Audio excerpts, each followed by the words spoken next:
Ce hors-série est un hors-série consacré à un produit qui va rentrer dans la case des produits atypiques chez les technos. Regardez plutôt.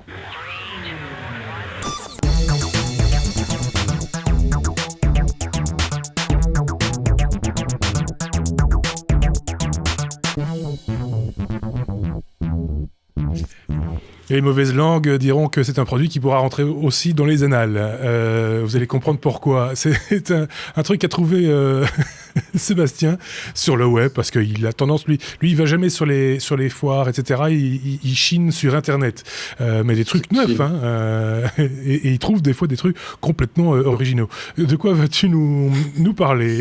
Alors t'as raison, je chine, parce que ce truc, c'est chinois. Complètement chinois. Alors ceci n'est pas un câble. Non. Enfin, si, quelque part, c'en est un. Oui, c'en est un, mais ce n'est pas que ça. Sinon, on ne va pas vous faire un numéro sur un câble, c'est quand même pas drôle. Non. Mais d'un côté, vous avez une prise USB. Super, c'est un câble USB. C'est un câble USB. Mais alors, attends, c'est un câble USB déjà magique, parce que j'arrive plus à l'ouvrir, c'est saloperie. Ah oui, c'est de l'autre côté, voilà. Il faut des ongles, ouais. Il faut des ongles, et en fait, ce câble USB devient... ça c'est pas mal, ça. Ouais. C'est pas con, comme connecteur. Ça, c'est vrai d'être con. Il y en a dans la tête des petits Chinois. Rien que pour ça vaut le détour. C'est un bon produit. Je trouve que c'était pas mal, ça. J'étais surpris. Ouais. Et en fait, ce qui est intéressant, c'est de l'autre côté. Ce qu'il faut dire, pour ceux qui n'ont pas la vidéo, c'est en déclipsant une partie de la tête, de la partie métallique, on va dire, de l'USB classique, USB 1, USB 2, ça devient un mini USB, c'est ça ?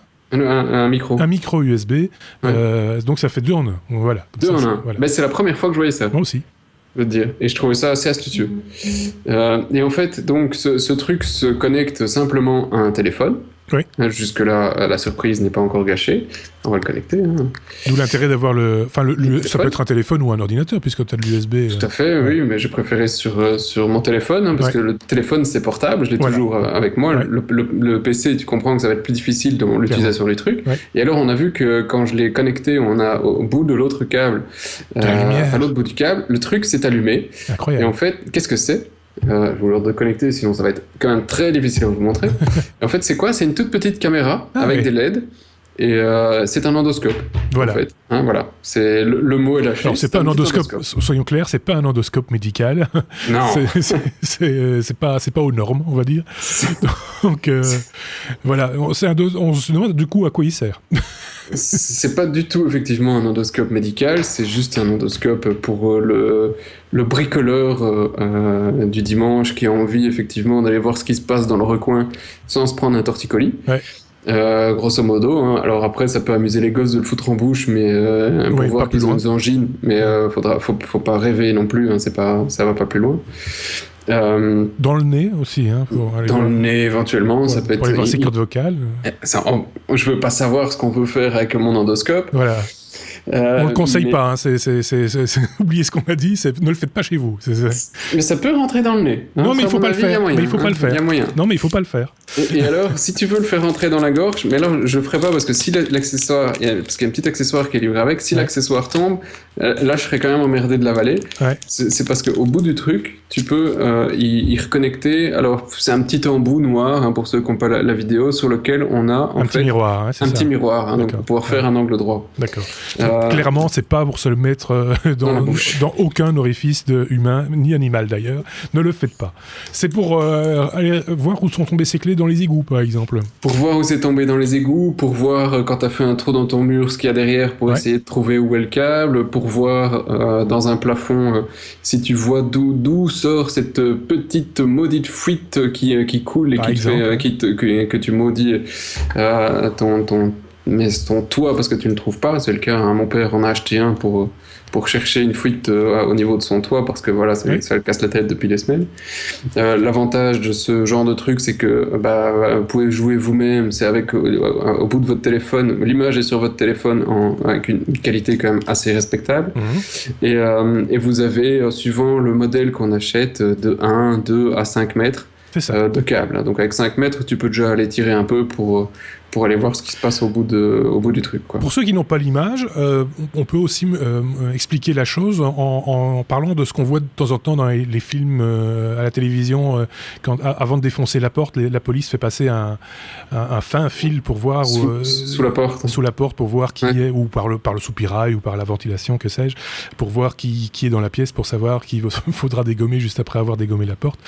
C'est ça en fait, hein, c'est le même genre de truc. Est-ce que c'est aussi manipulable? C'est-à-dire, est-ce que on sait le tordre à distance? Est-ce le câble est relativement rigide. Hein, parce qu'effectivement c'est pour faire du bricolage, donc pour ceux qui peuvent nous regarder, c'est comme un fil rigide, quoi. Oui. C'est un fil rigide que tu peux effectivement faire prendre la forme que tu veux, comme un petit Scooby-Doo. Mais on ne peut pas l'orienter, c'est ça que je veux dire, on ne peut pas l'orienter à distance comme une... L'orienter à distance, en non, tournant, quoi. Tu peux tourner le câble, et donc tu essayes comme tu peux. Alors après, faut pas rigoler non plus, hein. C'est un gadget chinois, je vous donne tout de suite une idée du prix. Ça va de, si vous chinez bien, de 5, dans les environs de 5 à 10 euros, jusqu'à un modèle de 25-30 euros. Ouais, ça dépend un petit peu la taille que vous voulez, la résolution et tout le bazar. Donc, un genre de petit bidule qui peut rendre des services. Mais je veux dire, pour 20 balles, c'est pas ça qui... Hein, c'est un jouet du dimanche pour s'amuser. Petite précision quand même, parce que j'ai sué quand j'ai reçu le truc. Hein, parce que vous achetez un truc, vous avez un chinois, ils font ils font des efforts, vous avez une jolie petite boîte, hein, avec la marque du truc, c'est en HD, c'est génial et tout le bazar. Et après, tu dois connecter ça à ton téléphone. Et donc, quand tu le branches à ton téléphone te dit... Ok, donc, alors tu reprends le manuel. Le manuel, c'est juste un petit feuillet qui est de 10 cm sur 10. Hein. Il y a du QR code quelque part là. Sur lequel il te balance un QR code. Hein, un QR code. Tu dois scanner ce QR code pour télécharger l'APK. Oui. Pour avoir accès à ton truc sur ton téléphone. Alors oubliez, hein, sur iPhone, c'est mort. Hein. Oui, c'est juste pour Android. C'est juste pour Android, hein, ça c'est sûr, quoi. Et donc tu télécharges l'application et on te dit oh bah non, l'application ça fonctionne bien Android 4, Android 5 et plus tu meurs. Ouais, bah oui, mais bon, mon téléphone c'est un truc récent, je vais un Android 6 et donc le truc marche pas, hein. Après une demi-heure je dis nom de Dieu, saloperie de chinoiserie, de nom de Dieu, hein. Voilà, on entend bien, Et donc non, je râle quand même pas mal sur le truc. Et finalement, alors, on vous mettra le lien, hein, mais j'ai abandonné l'application du constructeur pour trouver une application qui s'appelait Camerafi. Et Camerafi, en fait, c'est une application qui permet de brancher les webcams à vos téléphones. D'accord. Et comme ce truc, c'est simplement une webcam qu'ils ont tapé au bout d'un fil avec quelques LED, là ça fonctionne comme une webcam tout à fait classique.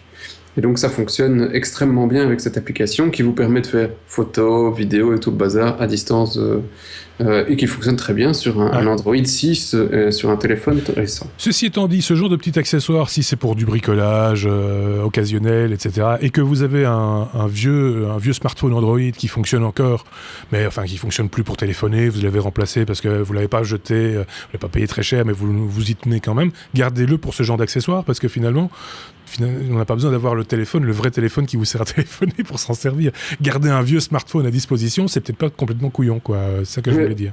C'est sûr que ce serait con si t'es en train d'essayer de trouver pourquoi ta toilette est bouchée que ton téléphone c'est ça, quoi. Il vaut mieux que ce soit un vieux. Un vieux. C'est étanche. Hein. Oui, ah bon, c'est tant mieux. Donc, tu peux déboucher ta toilette. Enfin, en tout cas, voir ce qui bouge, quoi. Voilà.